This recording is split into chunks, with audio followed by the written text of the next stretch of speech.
پیارے بچوں، السلام علیکم ورحمۃ اللہ تعالی وبرکاتہ۔ آج آپ پڑھیں گے معرفت التجوید کا صفحہ نمبر 5، مخرج کا بیان۔ بسم اللہ الرحمن الرحیم۔ یہ لکھا ہوا ہے حروف اصلیہ کے مخارج حسب ذیل ہیں، یعنی جو اصلی حروف ہیں، حروف ہجائیہ الف با تا سا 29، ان کے جو مخارج ہیں وہ نیچے لکھے ہوئے ہیں۔ مخرج واحد ہے، مخارج اس کی جمع ہے۔ مخرج کہتے ہیں نکلنے کی جگہ، جس جگہ سے حرف نکلتا ہے اسے اس کا مخرج کہتے ہیں۔ ٹھیک، علامہ خلیل کے نزدیک 17 مخارج ہیں، سیبویہ کے نزدیک 16 مخارج ہیں، اور امام فرا کے نزدیک 14 مخارج ہیں، مگر اکثر محققین نے علامہ خلیل کے مذہب کو اختیار کیا ہے۔ اپنے ہندوستان میں بھی علامہ خلیل کے مذہب کو اختیار کیا ہے اور 17 والے قول پر عمل کیا جاتا ہے۔ ان کے نزدیک مخارج 17 ہیں۔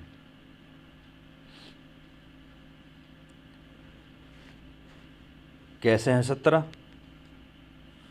دیکھیے، اصول مخارج 3 ہیں: حلق، لسان، شفتین۔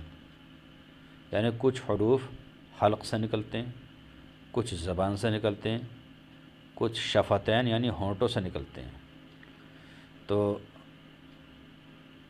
حلق، لسان، شفتین، ٹھیک ہے۔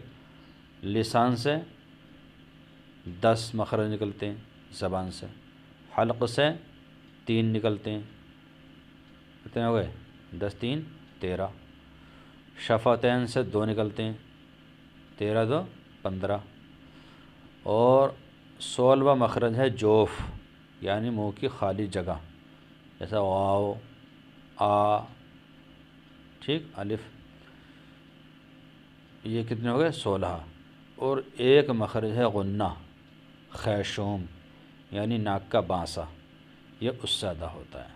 تو کل ملا کر 17 مخرج ہوئے جو علامہ خلیل کے نزدیک ہیں، اور انہی کو ہمارے ہندوستان میں فالو کیا جاتا ہے، انہی کے مطابق قرأت پڑھی اور پڑھائی جاتی ہے۔ ٹھیک ہے، یہ لکھا ہوا ہے نمبر 1، شروع حلق سے حمزہ ہا، درمیان حلق سے عین حا، آخر حلق سے غین خا ادا ہوتا ہے۔ شروع حلق انہوں نے مانا ہے سینے کی طرف سے، ٹھیک، اور درمیان حلق کچھ اس کے اوپر، اور آخر حلق اور اس کے اوپر، ٹھیک ہے۔ آخر حلق تک آ گئے تو اب جڑ آنے چاہیے زبان کی، تو وہی آ رہی ہے۔ نمبر 2، جڑ زبان تالو سے مل کر قاف ادا ہوتا ہے اور اس کے بعد ہی کاف ادا ہوتا ہے۔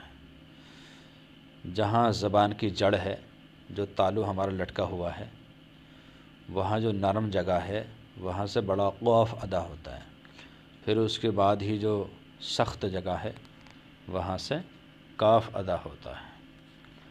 3، بیچ زبان تالو سے مل کر جیم، شین، یا غیر مدہ ادا ہوتی ہے۔ بیچ زبان کا بیچ، تالو یعنی اوپر کا حصہ، جیم، شین، یا غیر مدہ ادا ہوتی ہے۔ 4، کنارہ زبان داڑھ سے مل کر ضاد ادا ہوتا ہے۔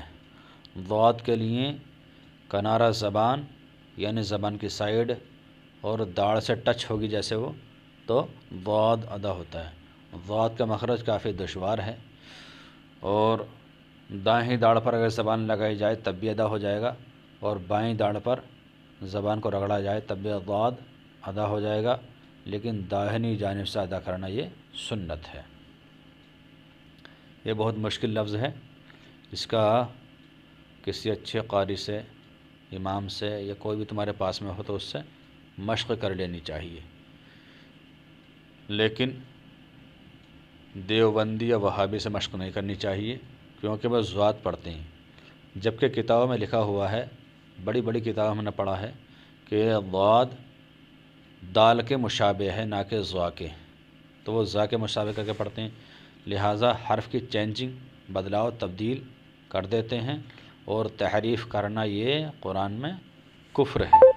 تو انسان قرآن کے کسی حرف کو بدلے گا وہ کافر ہو جائے گا، اسی لیے یہ لوگ کافر کے حکم میں ہیں، کافر ہیں۔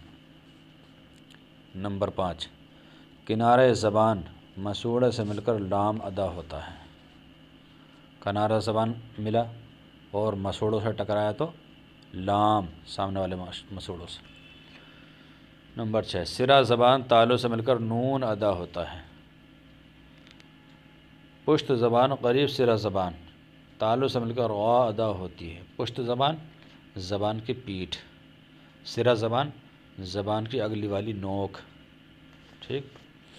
نمبر 8، سرا زبان اوپر کے سامنے والے دانتوں کی جڑ سے، یعنی ثنایا علیہ جنہیں کہتے ہیں، تا دال طا ادا ہوتے ہیں، اور انہی دانتوں کا سرا اور سرا زبان مل کر ثا ذال ظا ادا ہوتے ہیں،